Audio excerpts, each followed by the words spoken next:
All right, next up we got famous influencers who are currently standing trial, part 2. If you haven't seen the part 1, go look at the other video. And this is gonna be from a channel named Tuv. So let's get into it.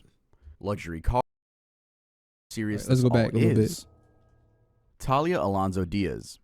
Luxury cars, designer outfits, and that perfect Instagram lifestyle. We've all seen influencers flaunting wealth that makes us wonder how they actually afford it all. Well, in this case of Miami-based influencer Talia Alonso Diaz, authorities say they figured out exactly how she was financing her flashy lifestyle, and it wasn't through sponsored posts. Diaz has over 150,000 Instagram followers and was arrested on August 13, 2025 for what Miami-Dade Sheriff's Office investigators are calling a credit bust-out scheme. Basically, she's accused of falsifying her employment and income information to trick BMW dealerships into approving her for loans she never qualified for in the first place. How did it work? Well, simply, really, between February 23rd and March 7th, Diaz...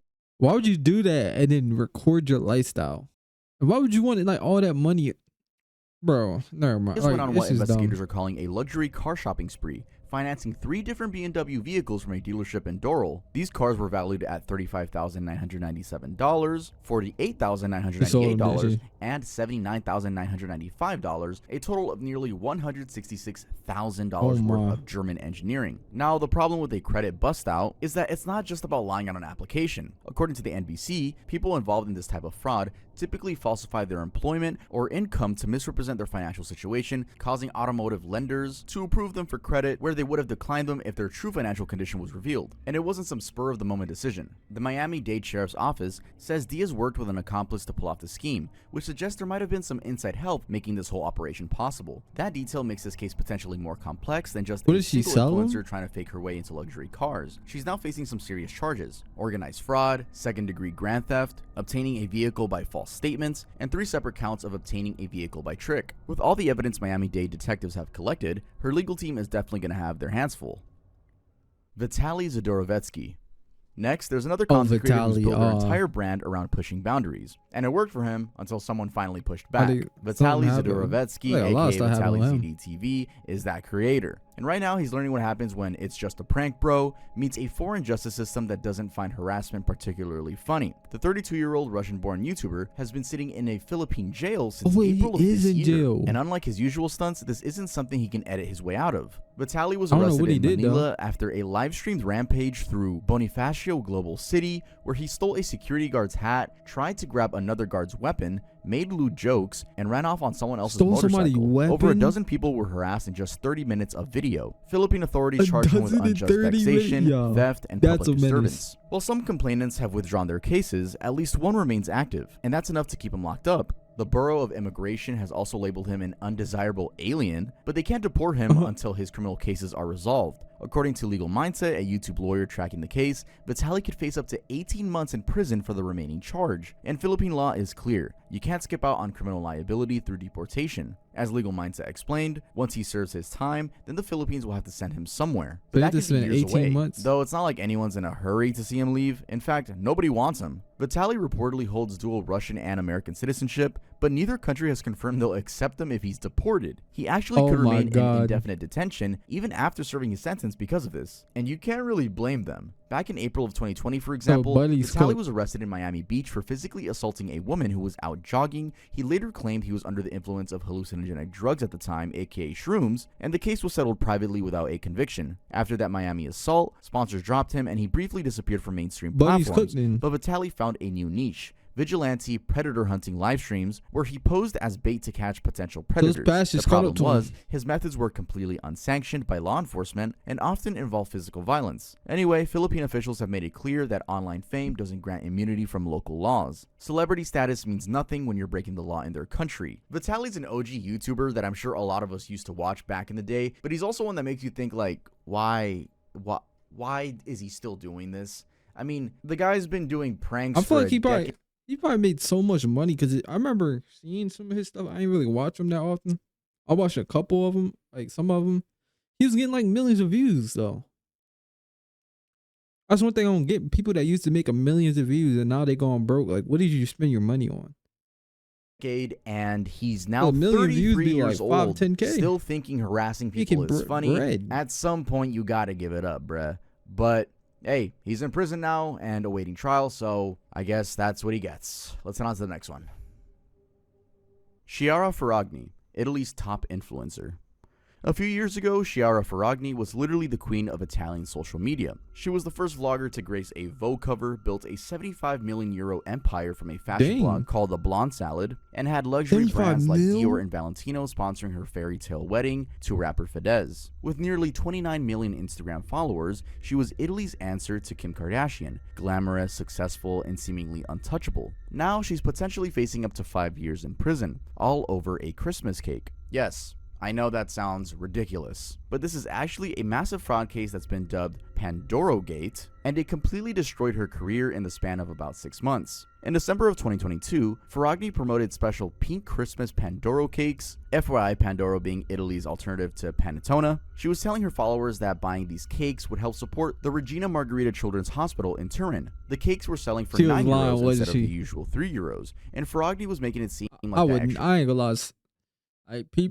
Putting money through like celebrities and stuff like that to like donate, it's kind of sticky because you don't know where they putting that money at, because it goes straight to their bank account. You gotta trust them to take it out of their bank and give it to the organizations, but you could just straight up give it to an organization, and even some of the organizations be cooked.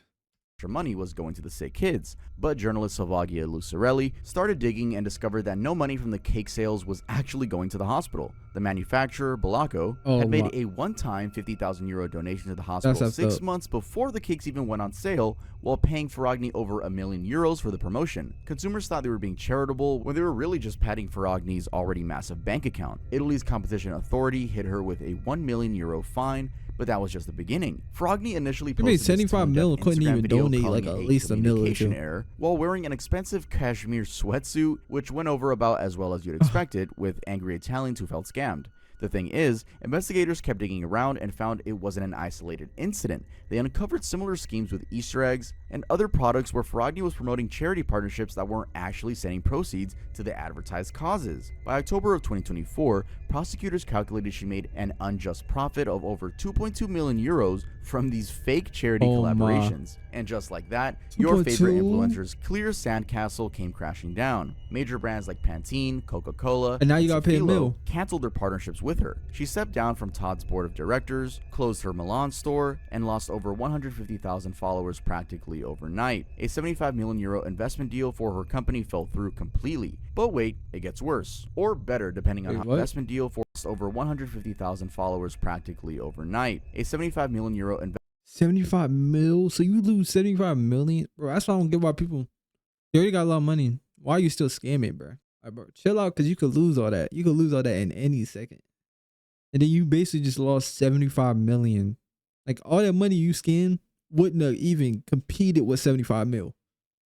Yo. Investment deal for her company fell through completely. But wait, it gets worse. Or better, depending on how you're seeing the situation. Right around the same time her business empire was crumbling, her marriage to Fedez completely fell apart. Reports broke in February of 2024 that he'd moved out of their luxury apartment, and by November they were officially divorced. The split got messy fast, with allegations of infidelity on both sides and drama involving some paparazzo named Fabrizio Corona spilling alleged secrets about their relationship.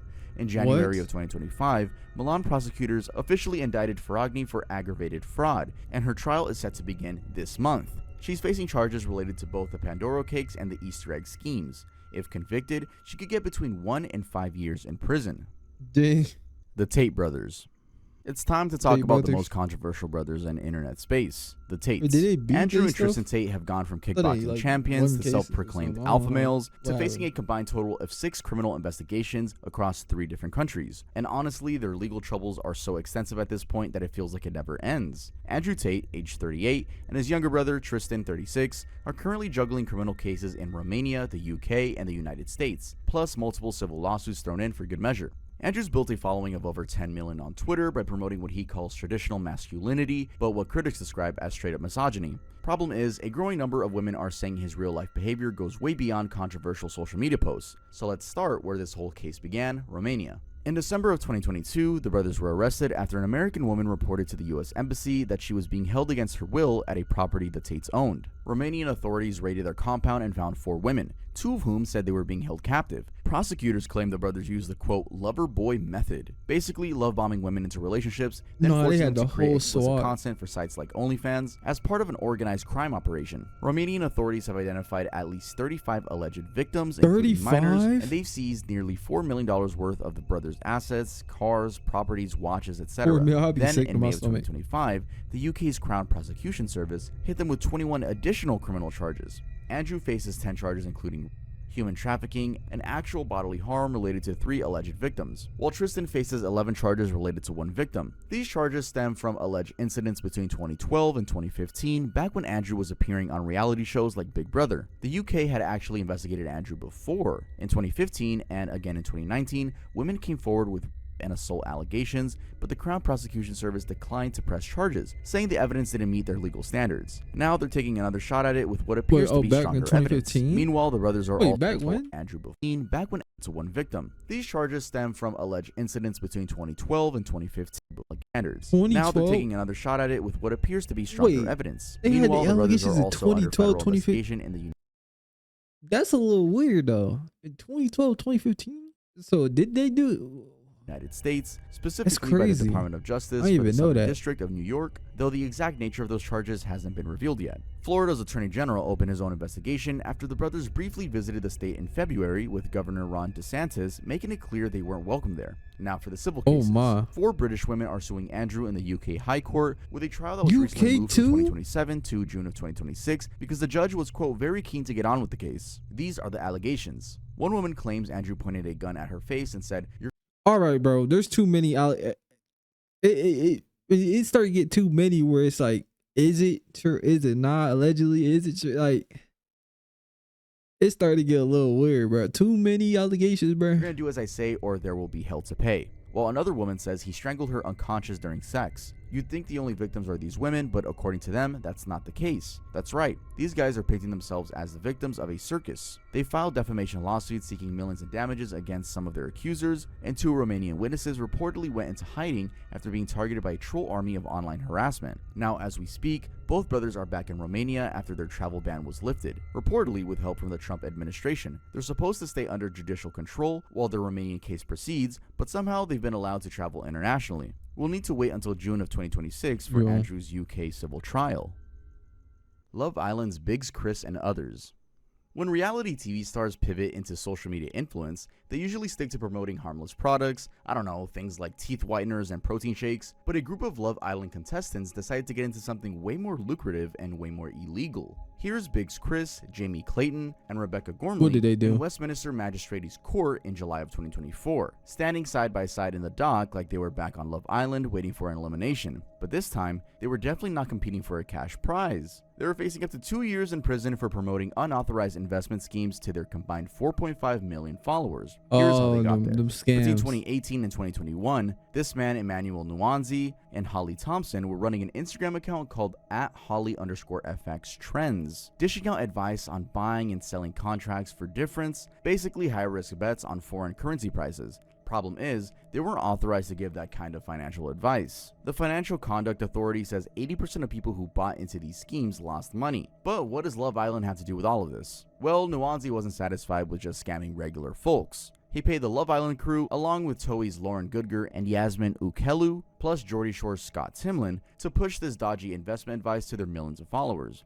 And they did. So people who trusted these reality stars for relationship drama and lifestyle tips were suddenly getting financial advice so sketchy that it could literally wreck them, wipe out their savings and all of that. Anyway, all 3 Love Islanders pleaded not guilty when they appeared at South Wipe out Wark your Crown savings is Court. And I crazy. know it sounds simple, but like we saw with the influencers who promoted crypto a while back, it can get tricky when the government gets involved in cases of financial Crypto, that stuff was great. It was everybody doing that, bro.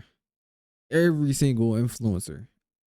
Couldn't name like 5 that didn't. fraud or misinformation cases. The trial has been pushed to 2027. Apparently, that's the earliest the court could fit them. Now, interestingly, the case is just one of the many dramas behind these guys. While they're waiting for their day in court, Biggs and Rebecca have been airing their dirty laundry on yet another Netflix show. They just appeared on Amanda Holden's new cheating series, where Biggs admits to cheating on Rebecca during their 18-month relationship. After this relationship ended, he got together with Summer Hawkins, who quit her teaching job and moved to Scotland to be his quote stay-at-home girlfriend. She got pregnant, they split just weeks before their son was born, and now they wiped each other from social media completely. It's the messy life you'd expect from a reality TV contestant. But back to the financial scam. The FCA is urging anyone who lost money because of their promotions to come forward. They said, and quote, "Our message to finfluencers is loud and clear." Get it? Like finance, influencers?